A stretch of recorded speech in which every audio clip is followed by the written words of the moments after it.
Hello guys and welcome to another video. My name is Mark, I'm an entrepreneur and property investor, and in today's video we're talking about how far house prices could crash in the UK. And I've got £3.5 million worth of property, so I'm a little bit worried. But before we get into the video, if I could possibly ask you for a big like and a subscribe, that'd massively help me out with the algorithm. Remember, we don't do any upsell on this channel. More to the point, we actually have a Dividend subscriber portfolio where we give you money. So every month we get the dividends from our portfolio, we show you what they paid out, and then we give that money to our subscribers. So there's no better channel to subscribe to when it comes to finance on the internet, I believe. Now, the big issue that the UK is facing and the world is facing at the moment is inflation. The central banks all over the world are combating this by increasing interest rates. Now, why does that matter? Well, as interest rates increase, the amount of money that's circulating starts to decrease. Why?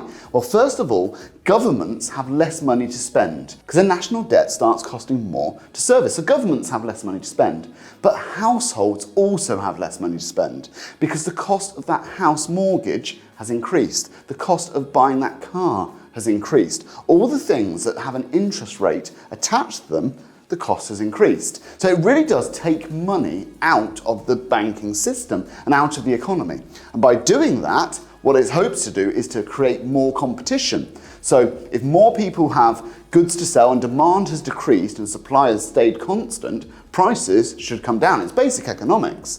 And what this essentially should happen, they're trying to do it without causing a recession, which is one of the big risks, without causing massive unemployment, again, one of the big risks, create a soft landing where prices just start to come down and we get back to that 2% target rate of inflation without any of these negative effects. Now, that is an incredibly difficult landing pad. I'm looking at it thinking, Jesus, you've got a plan for what's going to happen in the future for people's buying habits 6, 12 months in advance. And for some people, when they're buying houses and cars, they're thinking about this 2, 3, 4 years in advance. It's a very difficult thing to achieve and to engineer, especially when a lot of the reasons for inflation are completely outside of your control. The oil market, for example, completely controlled by OPEC. The gas market completely controlled by supply, and a large part of that issue at the moment is Russia and the war that's going on in Ukraine.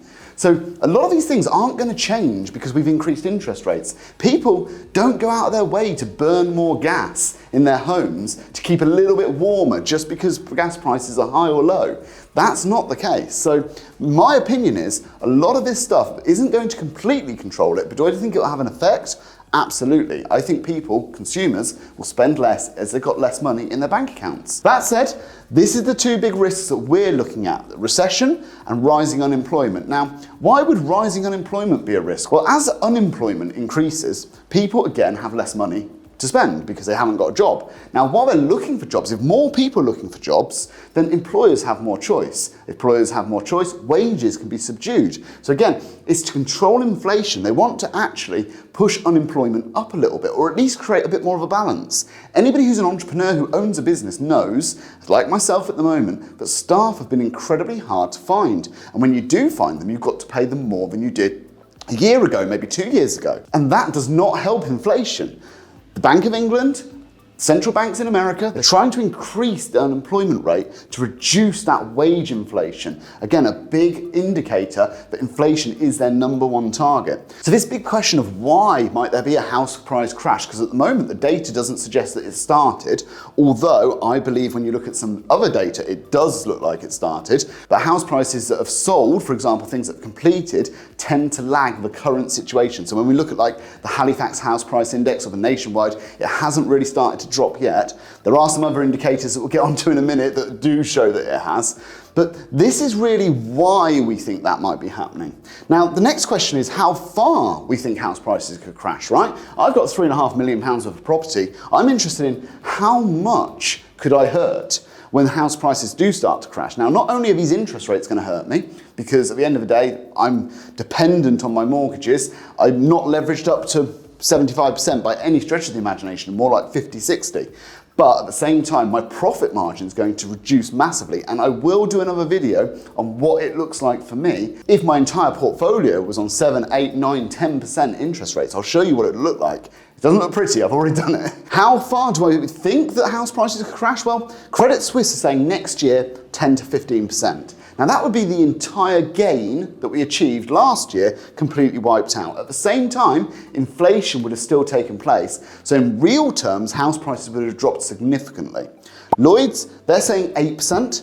And if we look historically, and I think that's always quite interesting, 2008 to 2009, house prices dropped by about 15% overall.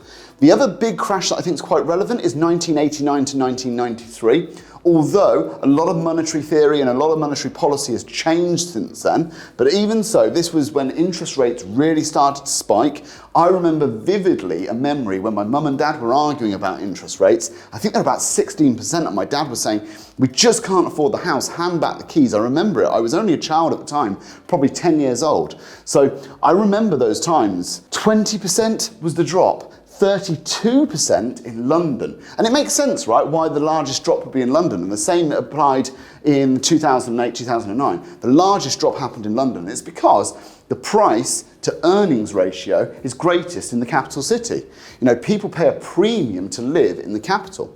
So when the crashes do happen, they tend to be exasperated in London. And minus 32%, that's a big headline number.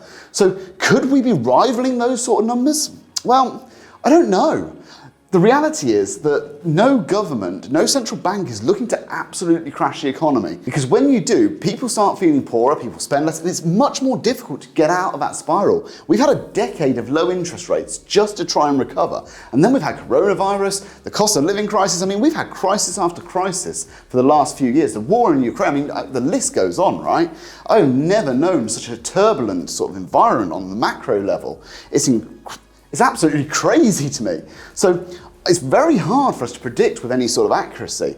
I think 10 to 15%, I can see it. 8%, I can see it. I can also see a scenario where we just have complete stagnation and people don't sell, people don't buy. You know, people are too scared of the risk and people don't want to sell at a loss. So it's a real balancing act in my mind of what's likely to happen. But in terms of how far things are likely to crash, well, these are our records, you know, 15%, 20%, and 32% in London. These are our recent records when it comes to crashes. So these are things that we can look at and go, whilst history never repeats itself, it does tend to rhyme.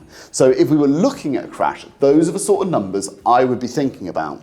And that gives you your opportunity, doesn't it? If you've got a house right now and it's valued at 200,000, if you could pick that up for 160k, you probably should. Because you've already baked in that biggest crash ever as your buffer. So there's still opportunity in this market. At the moment, I'm seeing sellers are still very stubborn. So we actually went out last week, tried to put some cheaper offers in, see if we could get some people tempted. Not at all. Nobody was budging. So it's not the right time in my mind yet to start getting those deals. Has the crash started though? That's the big question, isn't it? What are we seeing on the ground? And I can give you anecdotal evidence from estate agents I've spoken to, as well as some actual figures. So Rightmove in October said 23% of properties have been reduced when it comes for sale price. So that is quite a large number of properties that are just bringing that asking price down a little bit. But remember, this is just asking prices. The market is all about sold prices. Now, the anecdotal evidence I can give you is two different estate agents we spoke to last week. Both of them said inquiries have started to drop off. Now, one said by about 20, 30%, one said about half. Now, both of those numbers are big. Now, in terms of properties coming onto the market, neither of them reported a larger number. So I don't think there's lots of distressed sellers out there trying to sell their property. That's not the case right now. But the buyers have gone. And as we know with supply and demand, if supply stays the same and demand drops, the price reduces. With property, it's a little bit different because it's a slightly emotive product, isn't it? It's something that has emotion attached to it. You don't want to sell for a loss. You don't want to buy a house that you don't want to live in. There's lots of emotions tied to property, so it's not quite as clear cut as that. But in general, and I'd say property will follow the same trend, over time, if supply stays the same and demand reduces, prices will come down. So I believe today we have started seeing prices come off the top. So let's see in the next couple of months, and again, subscribe to this channel, we'll see on the Halifax update, which we do every month, prices, what's going to happen. I'm really interested in the next one. I think the big indicator will be number of completed properties. When the number of completed properties starts to drop, we know that demand is drying up. I believe it will take a while for the prices to start to come down, maybe 2, 3, 4 months. But once demand starts dropping and the completions start falling, we're on the right track to see a house price reduction. How far? Who knows? It's going to be interesting, and we're going to comment all the way through it. And if you've got any commentary, please put it below. Everybody knows I reply to every single comment I get on these videos. I love doing it. I love reading them. I do it quite often in bed. I'm just responding to everybody. So if you get a message at like 9, 10 o'clock at night, remember, I'm an entrepreneur. I go to bed early. It will be me. It will be me sat there doing that. So guys, I hope you've enjoyed this video. Give it a big like. It really helps me out with the algorithm. And I'll see you on the next one, when I'll be showing you exactly what this price drop means for me and what this interest rate rise means for my portfolio. I think that's going to be interesting. Cheers, guys. Boom.